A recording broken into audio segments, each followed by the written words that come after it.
For this micro lecture, we're going to focus on forest fragmentation, and in particular the impact that roads and road construction have on forest ecosystems.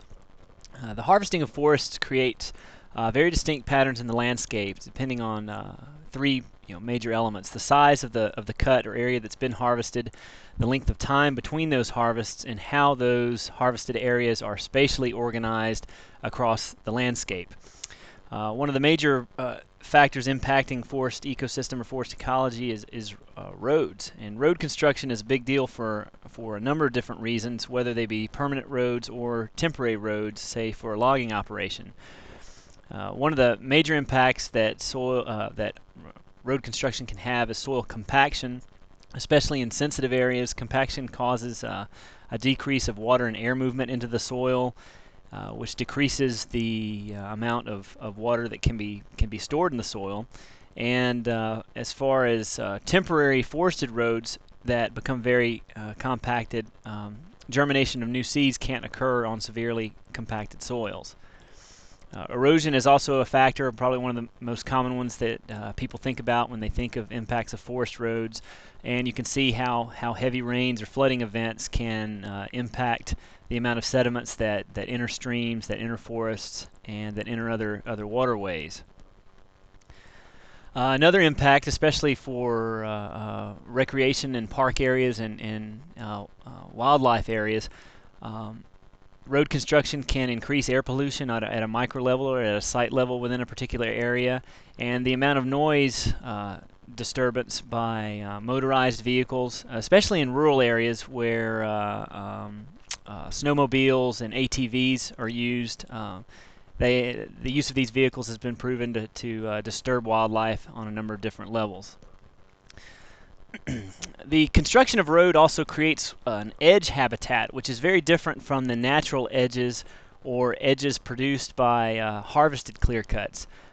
Whereas your natural and clear cut edges eventually become less defined as the forest naturally regenerates, road edges are either permanent or long term and tend to be disturbed more frequently. So there's not a chance for the ecosystem to recoup as you do with a natural disturbance like a fire or a wind throw and a clear cut that's allowed to regerminate.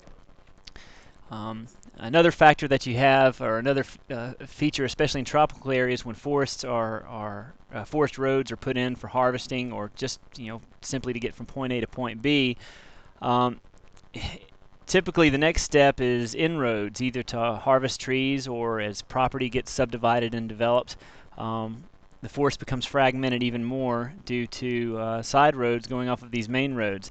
And here you see what's called the herringbone effect of road construction in the Amazon forest region. You can kind of see actually the wispy smoke too, where an area is being burned. But you can see the major road and the other side roads kind of spreading off of it. It kind of looks like an old fishbone when it's all said and done. There are a number of different effects that roads have on wildlife. For smaller smaller animals who can't make it across, roads have a detrimental impact. It also has an impact on predators.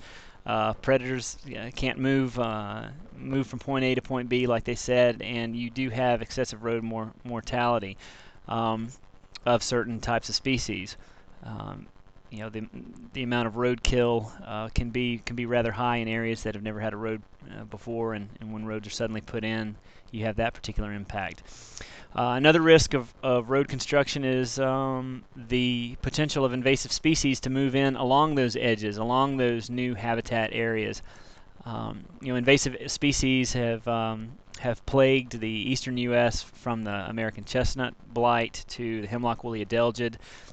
And not just plants, animals. The brown, I think it's called the brown tree snake in Guam, decimated the population of native birds in that area.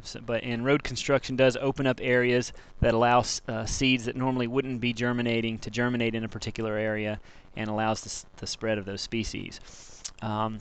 Fire is another major impact to forested ecosystems. I guess would be considered a more natural disturbance for the most part, especially when you're talking about lightning strikes or other events. But we're going to address fire. in another module.